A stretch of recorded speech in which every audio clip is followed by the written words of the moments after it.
Hi guys, and welcome to How to Maximize. For today's video, I will show you how to set up Shopify coming soon page.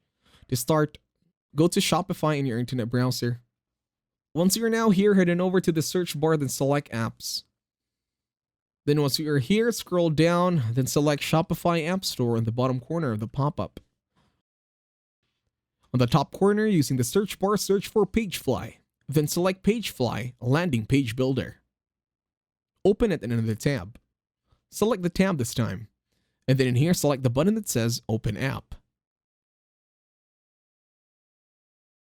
In the pop-up, just select Get Started. Once you're now here in the left corner, you're now going to be clicking on Pages.